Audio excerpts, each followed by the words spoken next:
El Servicio Nacional de la Discapacidad y la Organización Internacional del Trabajo presentan el ciclo de conversaciones Aprendiendo a Incluir.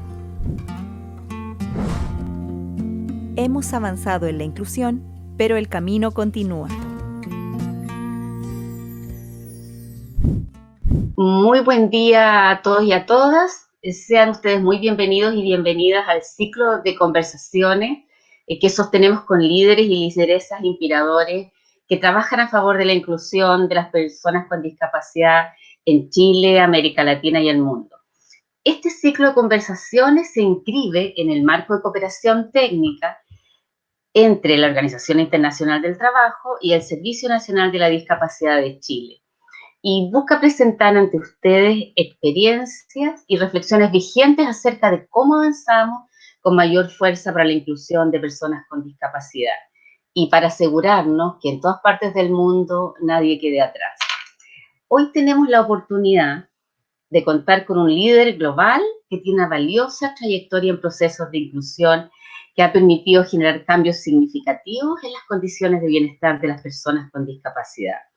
Stefan Trommer, muchas gracias y muy bienvenido a esta conversación.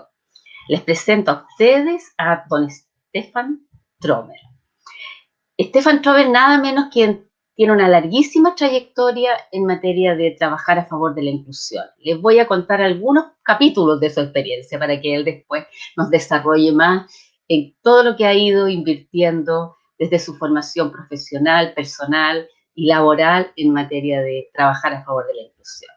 Esteban, entre el año 99 y 2004, fue director del Foro Europeo de Discapacidad, la organización con discapacidad con mayor representatividad de la Unión Europea.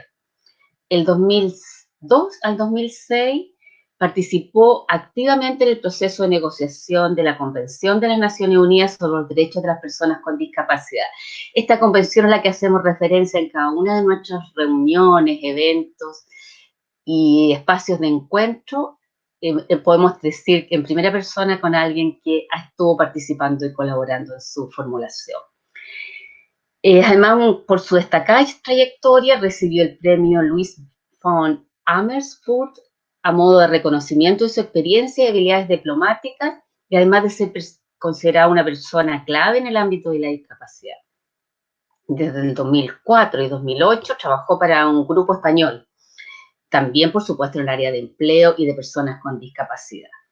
Y desde el 2008 al 2013 ocupó el cargo de director ejecutivo de la International Disability Alliance, una alianza de 14 organizaciones mundiales y regionales de personas con discapacidad.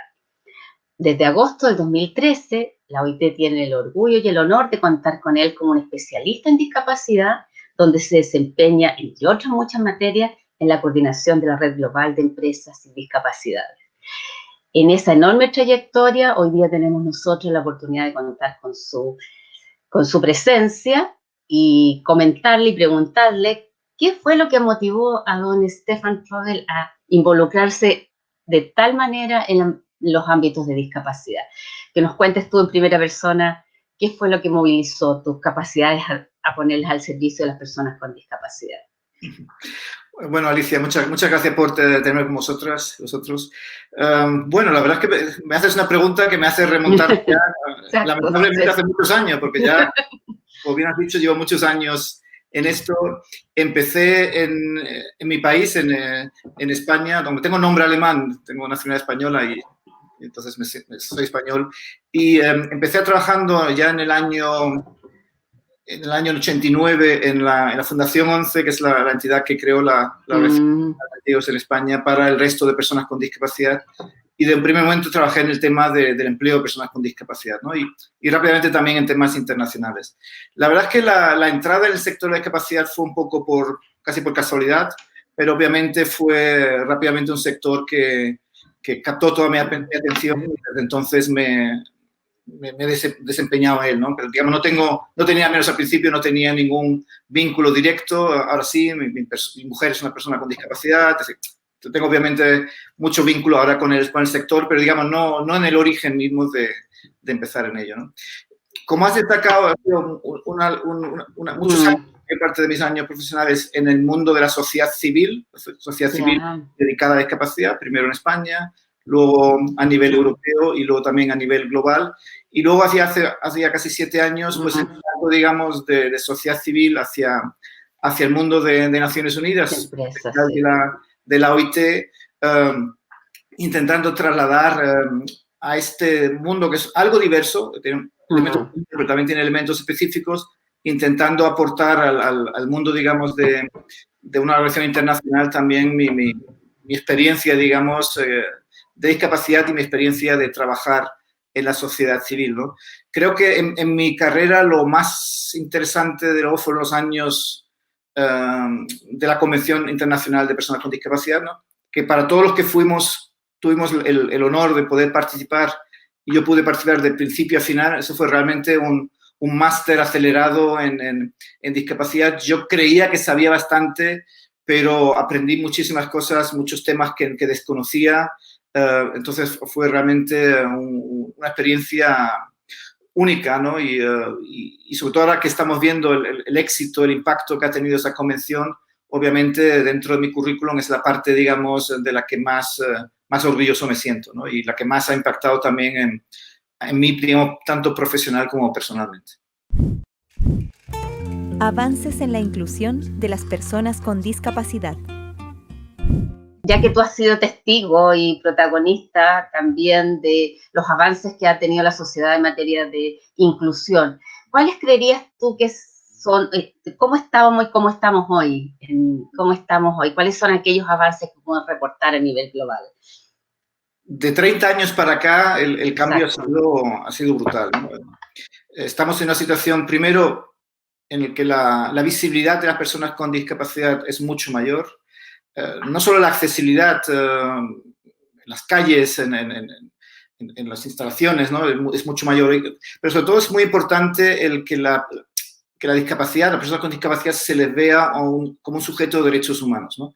Cuando empezamos el debate de la convención, las entidades que trabajaban en derechos humanos no pensaban o no trabajaban en el tema de personas con discapacidad.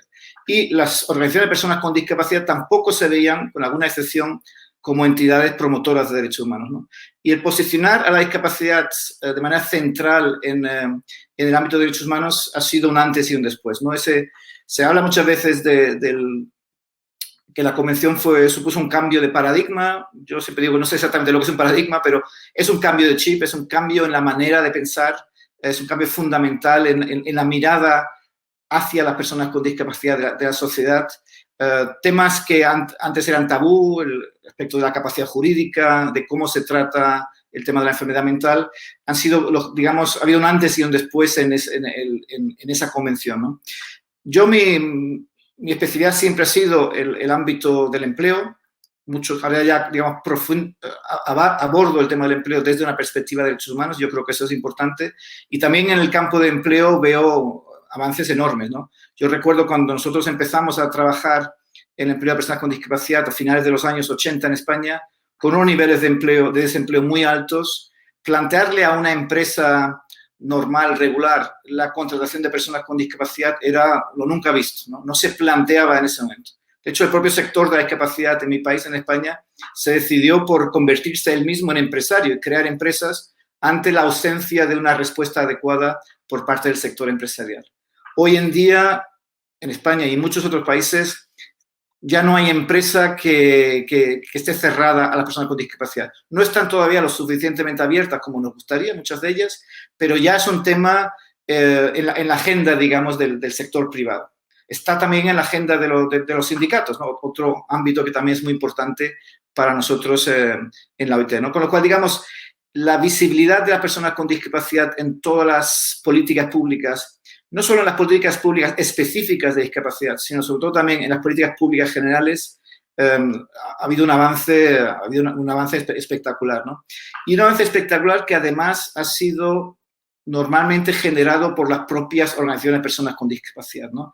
Ese eslogan, esa llamada de nada sobre nosotros sin nosotros, que además caracterizó la negociación de la Convención sobre los Derechos de las Personas con Discapacidad, yo creo que eso se está ya consolidando en todos lados. está claro ya que un gobierno no puede promover una política de discapacidad sin consultar e implicar de lleno a las organizaciones de personas con discapacidad, que también no solo es un derecho que tienen, sino también es una experiencia que tienen, un know-how que tienen, que es sumamente útil para los poderes públicos. Pero ya no solo en las iniciativas específicas de discapacidad, ¿no? Cada vez más vemos ejemplos donde un poder público en una política general de protección social, de empleo, por utilizar ámbitos que son propios de la OIT, tiene en cuenta que las personas con discapacidad a través de sus organizaciones también tienen que formar parte de esos procesos de diálogo, ¿no? Con lo cual, no solo en ámbitos específicos, sino cada vez más en ámbitos generales, hay una toma en cuenta, digamos, de que hay que implicar de manera llena a las organizaciones de personas con discapacidad, las cuales ya también hoy en día tienen, digamos, capacidades mucho más desarrolladas que las que tenían antes, ¿no? Por lo cual yo creo que gran parte de la explicación de por qué, por ejemplo, la Agenda 2030 de Desarrollo Sostenible, que como sabes se ha convertido en el gran marco de referencia a todas las políticas públicas y la legislación, si lo comparamos esa iniciativa con los Objetivos del Milenio, que fue la iniciativa, digamos, la que reemplazó, en los Objetivos del Milenio no había una sola referencia a personas con discapacidad. No estaban excluidas, pero no eran visibles, no se les refería y por ello en la práctica de la implementación muchas veces se las olvidó. En la actual Agenda 2030 hay muchísimas referencias a personas con discapacidad, también en su Objetivo 8, que es especialmente importante para la OIT porque es el objetivo, digamos, que se centra en la parte de empleo, lo que nosotros llamamos trabajo decente, y ahí hay referencias explícitas a personas con discapacidad. Y eso lo ha conseguido, por un lado, gracias a la Convención, tenemos ahora esa herramienta internacional que, como sabes, ha sido ratificada ya por más de 180 países, es decir, estamos yendo rápidamente hacia una ratificación casi universal, pero también gracias al papel de un movimiento de personas con discapacidad a todos los niveles, a nivel global, regional, nacional, local, que está siendo muy activo a la hora de promover los derechos de las personas con discapacidad. ¿Pudieras comentarnos algo más? Bueno, yo creo que ese papel de las ONGs, OPDs, que muchas veces lo llamamos la Organización de Personas con Discapacidad, eso se está dando en todos los países, ¿no? Obviamente hay países donde cuando hay ausencia, digamos, de apoyo público al funcionamiento de esas organizaciones, es más complicado, digamos, tener esas organizaciones y que hagan un trabajo de incidencia como el que tienen que hacer, ¿no? Pero en general yo diría que sí, que lo estamos viendo en todos los países, estamos viendo países también en Latinoamérica con unas organizaciones de personas con discapacidad muy proactivas, tanto las que defienden los intereses de colectivos concretos, personas sordas, personas ciegas, personas con discapacidad intelectual. Probablemente el movimiento de personas con discapacidad psicosocial sigue siendo el más débil, pero también estamos viendo avances en ese campo, con lo cual yo creo que sí, que estamos viendo avances positivos en todos esos campos y sobre todo eso, ¿no? Un reconocimiento del papel que tienen, y ahí ha ayudado también mucho la Convención. La Convención claramente en su articulado deja muy claro a los poderes públicos que tienen que consultar e implicar activamente a las organizaciones de personas con discapacidad, y yo creo que eso se ha visto apoyado por un esfuerzo tanto global como regional como nacional, también de capacitación de las propias organizaciones de personas con discapacidad, ¿no? A veces, para poder influir en ámbitos a veces complejos, como la protección social, ¿no? Un ámbito muy propio de la OIT, la protección social es un debate muy técnico. A mí hasta muchas veces me cuesta seguir todos esos debates. Si las organizaciones de personas con discapacidad no se les apoya para adquirir la adecuada capacitación para intervenir en debates técnicos, su presencia a veces puede ser un poco una presencia ficticia, digamos, no real, ¿no? Con lo cual se han ganado ya el derecho a estar sentados en la mesa, se les invita. Lo que tenemos que asegurar siempre, y eso también es un papel nuestro como facilitadores a veces de esos procesos, que también cuenten, digamos, con la capacitación técnica para realmente ser capaces de plenamente participar también en procesos a veces de cierta complejidad técnica. Instrumentos internacionales para seguir avanzando. Ya nos mencionaban los instrumentos sobre los cuales habían ayudado felizmente a avanzar en materia de la mayor inclusión. Pero quería preguntarte si hay algunos, además de la Convención, algunos que tú crees que están aportando realmente en el presente, que están aportando, además de la convención u otros instrumentos de los que dispone OIT y otros que efectivamente podemos decir, mira, es importante darlos a conocer, reafirmar su valor, potenciar su conocimiento, diseminar su efectividad. ¿Hay algunos de esos instrumentos que quisieras como compartir con nosotros? Mira, nosotros tenemos muchísimos, como bien saben, tenemos muchos convenios en la OIT. Tenemos un convenio ya del año 83 específico de personas con discapacidad, pero si te pones a comparar ese convenio del año 83, el convenio 159, y lo comparas con la Convención sobre los Derechos de las Personas con Discapacidad, se ve claramente el tiempo que ha transcurrido en esos veintitantos años entre la ratificación de uno y otro, ¿no? La manera de pensar, la manera de abordar ese cambio de paradigma que está reflejado en la Convención aún no era la norma, digamos, en los años 80, ni siquiera en los años 90, ¿no? Con lo cual también es importante tener en cuenta eso. Y, por ejemplo, cuando yo hablo de los convenios de la OIT, hablo poco del convenio de discapacidad porque me parece que no ha pasado, el tiempo, digamos, no lo ha mejorado, pero sí hay otros muchos convenios de la OIT que son relevantes para personas con discapacidad, ¿no? Porque si no parece siempre como que son solo los convenios que expresamente se refieren a personas con discapacidad solo en los que nos tenemos que fijar, ¿no? Hay, como bien sabes, la OIT aprobó el año pasado, en junio, un convenio sobre la violencia y acoso en el mundo del trabajo, y es un convenio especialmente importante también para las personas con discapacidad. De hecho, hay referencias a la propia Convención de la Discapacidad en el preámbulo, y también hay referencias a la necesidad de que las iniciativas y las herramientas sean accesibles. Es decir, la violencia y acoso que nos afecta a todos, afecta en especial a las mujeres, como sabemos, pero también afecta en especial a mujeres y hombres con discapacidad, ¿no? Con lo cual, para mí también es muy importante destacar aquellos convenios, y la OIT sabe, como sabes, tiene muchos convenios que son relevantes, aunque no sean específicos para personas con discapacidad. Y de alguna manera hay que hacer como una lectura combinada de un convenio general, como el ejemplo que te he dado, con la Convención de los Derechos de las Personas con Discapacidad, ¿no? Para realmente sacarle el máximo jugo a la Convención de los Derechos de las Personas con Discapacidad. Hay elementos de esa Convención de Naciones Unidas que, como decía antes, son novedosos, ¿no? Y, por ejemplo, no los teníamos en los años 80. Esa protección contra la discriminación, esa obligación de proveer ajustes individuales razonables como un elemento fundamental para asegurar que las personas con discapacidad no sean discriminadas, ¿no? Esa atención también a la discapacidad múltiple, a la intersección entre discapacidad y género y otros ámbitos, ¿no? Hay una serie de elementos ahí. La Convención de Naciones Unidas es una herramienta sumamente rica en la cual, digamos, todos podemos encontrar cosas. Y desde el punto de vista de empleo, lo otro que destacaría de esa convención, si te pones a pensar en las barreras que se enfrentan las personas con discapacidad para tener no solo un empleo, sino un empleo decente, yo creo que eso es lo que queremos promover, muchas de esas barreras están fuera del ámbito de actuación del empleo. Son barreras en la educación, son las barreras mentales que tenemos en la sociedad. A veces son barreras en el caso de personas que no tienen incluso la capacidad jurídica para firmar un contrato porque se les ha aplicado una interdicción por su discapacidad psicosocial o intelectual, ¿no? Es los problemas que las personas con discapacidad tienen para acceder al transporte público, con lo cual ir de su casa al lugar de trabajo se convierte en muy complicado y muy caro. Es decir, muchas de las barreras que tenemos que acometer para que las personas con discapacidad puedan trabajar en igualdad de oportunidades son barreras que están fuera del ámbito del empleo, incluso fuera del ámbito de actuación de la OIT.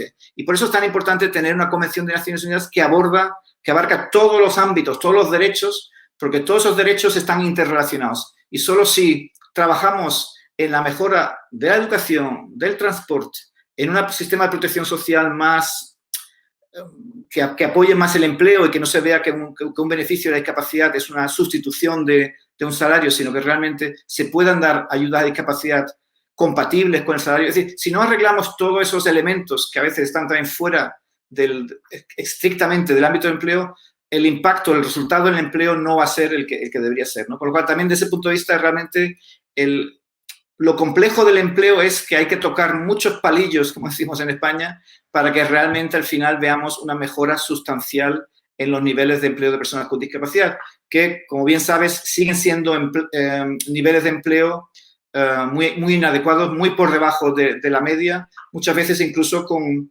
ni siquiera con las personas con discapacidad demandantes de empleo. Ellos están en una situación en la que ni siquiera forman parte de lo que llamamos mercado activo de trabajo, porque están en una situación en la que ni siquiera ya tienen la esperanza, digamos, de poder acceder al empleo y por eso ni siquiera figuran en las listas, digamos, de demandantes de empleo. La importancia del diseño y la accesibilidad universal. Esteban, ¿es esto lo que también te refieres como la accesibilidad universal en el empleo que facilita la inclusión de las personas con discapacidad? ¿Es a eso lo que se refiere ese concepto? El concepto de diseño universal, ¿no? El diseño universal se utiliza en muchos contextos, digamos, es un elemento, es una herramienta para producir la accesibilidad, ¿no? Es decir, la idea es un poco, tú cuando diseñas un nuevo edificio, lo diseñas ya de entrada con rampas, con ascensores, es decir, con todos los elementos, porque ahora se sabe que cuando un edificio es diseñado a nuevos, los elementos de accesibilidad suponen un coste muy pequeño extra con respecto a un edificio no accesible, ¿no? Y es mucho más caro, obviamente, hacerlo accesible a posteriori. En el campo del trabajo, para mí el diseño universal, y es una idea que creo que todavía tenemos que desarrollar de manera más avanzada, ponte el ejemplo de una empresa, de una organización empresarial, la propia OIT. Para mí el diseño universal significa que cuando diseñemos nuestros métodos de trabajo, cuando diseñemos las herramientas internas de tecnologías de la información, cuando diseñemos nuestros manuales de salud y seguridad del trabajo, evacuación de emergencia, etcétera, etcétera, tenemos que diseñarlos ya pensando en las personas con discapacidad, ¿no? Y no siempre lo hacemos, ¿no? Y ese diseño universal se aplica al mundo empresarial, a la empresa, digamos, cualquier tipo de organización que sea empresario. También se aplica, obviamente, a las entidades de formación profesional, a los servicios públicos de empleo. Y realmente ahí es donde todavía quedan muchas mejoras por hacer, ¿no? Realmente que las personas con discapacidad sean tenidas en cuenta ya en ese diseño inicial de nuestros procesos de funcionamiento. Seguirán siendo necesarios a veces ajustes individualizados, porque siempre hay situaciones que no se pueden prever, pero cuanto más diseño universal apliquemos a nuestras organizaciones, menos ajustes a posteriori se tendrán que hacer para permitir la plena participación de personas con discapacidad. COVID-19. Desafíos para la inclusión. Y en este contexto de avances, por una parte, pero hoy con una situación de crisis sanitaria como la que tenemos y como de los anuncios que tenemos y las preocupaciones en materia de la pérdida de empleo, de la crisis de protección social que se nos viene a América Latina con una enorme fuerza, de una gran magnitud, ¿cuáles serían las cuestiones a tener en cuenta y los desafíos que debemos estar atentos a abordar, de manera que tanto las políticas públicas como el sector empresarial, como el rol de los sindicatos y la sociedad civil tenga que tener en cuenta para que, como dice la OIT, esto que nadie quede atrás? Sí, reconozco que esa es la gran preocupación de nuestro pequeño equipo de discapacidad desde que el COVID-19 nos irrumpió y nos cambió la vida, ¿no? De alguna manera, ¿no? Yo creo que ahí nosotros hemos trabajado en documentos, hemos focalizado primero nuestra atención, digamos, en las medidas más inmediatas de confinamiento, ¿no? De qué medidas que han intentado o que están intentando limitar el contagio, porque obviamente es importante que esas medidas también tengan en cuenta a las personas con discapacidad, ¿no? Significa que el teletrabajo sea accesible, las herramientas que utilicemos sean accesibles. En esa vuelta gradual al trabajo que estamos viendo en algunos países, probablemente habrá personas con discapacidad a las que habrá que dejarles que trabajen desde casa durante más tiempo, porque quizás estén en mayor riesgo de contagio. Todo eso nos preocupa. Hay personas con discapacidad que requieren de asistencia personal y esa asistencia personal, digamos, se ha debilitado también por temas de contagio y todo eso. Entonces, bueno, hay muchas situaciones muy complicadas, pero también es cierto que nos preocupa en especial, digamos, lo que llamamos ahora mismo en la respuesta socioeconómica a la crisis, ¿no? Es decir, y ahí es donde creo que donde vamos a ver si todos esos avances que hemos tenido de una mayor una mayor inclusión de la discapacidad, de un mayor respeto a diversidad e inclusión con conceptos más amplios. Ahí el gran reto que estamos viendo, ahí es donde creo que las organizaciones, como la OIT, pero también sobre todo las organizaciones empresariales, las grandes empresas, ahí es donde vamos a ver cuáles son las que realmente creen en el beneficio, en las ventajas de la inclusión, versus aquellas que probablemente lo han hecho en etapas de bonanza, pero ahora quizá piensen que es un lujo en este momento preocuparse de las personas con discapacidad cuando millones y millones de personas sin discapacidad están perdiendo el empleo, ¿no? Y esa es mi gran preocupación en este momento, ese gran reto. Tenemos que visibilizar, tenemos que recordarle a los países que esa respuesta, tanto la respuesta sanitaria como la respuesta socioeconómica a la crisis, tiene que ser una respuesta que incluya a las personas con discapacidad. Naciones Unidas, en la persona del secretario general, la semana pasada recién, el miércoles, lanzó un documento que básicamente el título del documento es necesitamos una respuesta a COVID-19 inclusiva de las personas con discapacidad, ¿no? Cubriendo todos los ámbitos, nosotros como OIT contribuimos a ese documento. Estamos ahora elaborando nuestro propio documento un poco más detallado en algunas de esas áreas, pero te reconozco que esa es nuestra gran preocupación, ¿no? Realmente asegurar que la respuesta de los países, esos fondos que se están creando para apoyar a las empresas y a los individuos, esos sistemas de protección social que están ayudando a abordar, digamos, la emergencia más inmediata, tenemos que asegurar que las personas con discapacidad estén plenamente cubiertas por eso, ¿no? Y ahí, de nuevo, el rol de las organizaciones de personas con discapacidad es fundamental, ¿no? Y lo estamos viendo. Ha habido un despliegue enorme. Hay no sé cuántos seminarios web cada día centrados en COVID-19 y personas con discapacidad, ¿no? Estamos, digamos, desbordados de tantos seminarios, pero yo creo que es importante porque realmente estamos en este momento, digamos, clave a la hora de ver hacia dónde va el futuro, ¿no? Ese nuevo normal del que hablamos, ¿va a ser un nuevo normal inclusivo o va a ser un nuevo normal en el que puede ser, y estamos arriesgando a volver 10, 20 años atrás? Porque ahora mismo, digamos, tendremos primero que preocuparnos por aquellos que no tienen una discapacidad y no también de las personas con discapacidad, ¿no? Y eso realmente ahora mismo para mí es el gran desafío que tenemos, aquellos que hemos trabajado durante muchos años para conseguir todos esos avances que hemos visto.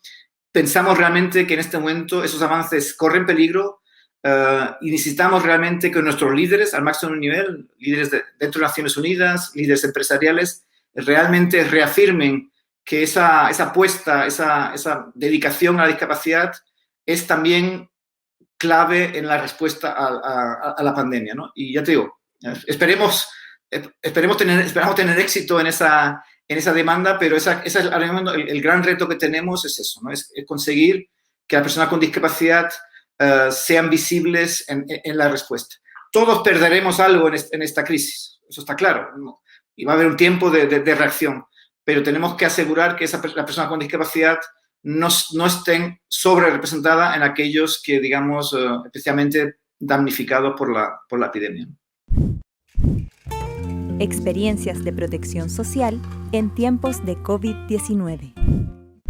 ¿Tienes alguna noción en este momento, aunque es prematuro, de algunas experiencias internacionales, de algunas respuestas que estén pensando algunos países sobre cómo sobre la protección para las personas con discapacidad y algunas políticas que desde los gobiernos están generándose que despierten tu interés para que nosotros también podamos ir mirándolas? Mira, en ese documento que te comentaba del secretario general se identificaron algunas medidas que hemos podido identificar en ese corto plazo de tiempo que hemos tenido. Ha habido algunos sistemas de protección social que han... porque es una herramienta, digamos, si tenemos un sistema de protección social bien desarrollado y estamos viendo que obviamente países con mejores sistemas de protección social están mejor preparados para lidiar con la crisis. Y de nuevo, desde el punto de vista de discapacidad, si esos sistemas existentes ya cubrían de forma más o menos adecuada a personas con discapacidad, esos sistemas han sido capaces de manera muy rápida de realmente hacerles llegar dinero en efectivo a personas con discapacidad a través, por ejemplo, sistemas de pensión por discapacidad en los que se adelantaban, digamos, las siguientes 3 mensualidades, etcétera, etcétera, ¿no? Una extensión de la cobertura, más personas con discapacidad cubiertas, etcétera, etcétera, ¿no? Pero es una primera identificación de algunos ejemplos muy puntuales y excepcionales en eso, ¿no? Realmente ahora mismo creo que estamos todavía a tiempo, pero creo que el tiempo se nos está acabando para realmente asegurar que las grandes, esos planes, digamos, de respuesta que los países están empezando a desarrollar, a veces con fondos internacionales, a veces con propios fondos, ahí es donde realmente tenemos que hacer un esfuerzo de incidencia importante desde todos los lados para asegurar que esos fondos que se vayan a dar a empresas, al sector informal, que como sabes en Latinoamérica es especialmente complicado porque es donde la mayor parte de la gente trabaja. Justo hoy estamos terminando un blog que vamos a publicar, espero que mañana, en la OIT, que es de una compañera con discapacidad de Etiopía que trabaja estos días con nosotros, y ella está contando el privilegio que ella tiene en este momento de vivir en Ginebra y poder teletrabajar desde su casa. Es una persona con un sistema inmunodeficiente complicado, con lo cual ella está en confinamiento absoluto porque es persona en riesgo. Y ella, de alguna manera, hace un esfuerzo de comparar su situación actual con la que tendría si estuviera viviendo en Etiopía, ¿no? En la que probablemente, o la situación, digamos, de otras personas con discapacidad en Etiopía, trabajando en la economía informal, que en ausencia, digamos, de dinero que les llegue, obviamente estarían obligados a seguir en la calle intentando, digamos, conseguir esos ingresos mínimos para sobrevivir y, obviamente, en claro riesgo de ser infectados y contribuir al contagio, ¿no? Con lo cual, ese esfuerzo en especial también de buscar soluciones que se dirijan a las personas con discapacidad en peor situación, ¿no? Aquellas que están realmente trabajando en la economía informal, que no tienen, digamos, el privilegio de poder estar en una relación laboral, digamos, más estructurada. Eso también, en esas respuestas tenemos que prestar atención especial a las personas con discapacidad. Como sabes, es un colectivo muy diverso. Tenemos que prestar atención especial a aquellas personas con discapacidad que están en situaciones aún más complicadas, por ejemplo, por su tipo de trabajo, por su participación en la economía informal, como ejemplo, personas con discapacidad de poblaciones indígenas, en zonas remotas y rurales. Todo eso, si pensamos en esos colectivos, tenemos que asegurarnos que esa respuesta que se están diseñando, muchas veces también con la ayuda de las organizaciones internacionales como la OIT, tenemos que asegurar que esa respuesta realmente llegue a todos, ¿no? Y no deja a nadie atrás, como tú decías antes. Aprendiendo a incluir. La Organización Internacional del Trabajo, Servicio Nacional de la Discapacidad, Ministerio de Desarrollo Social y Familia, Gobierno de Chile.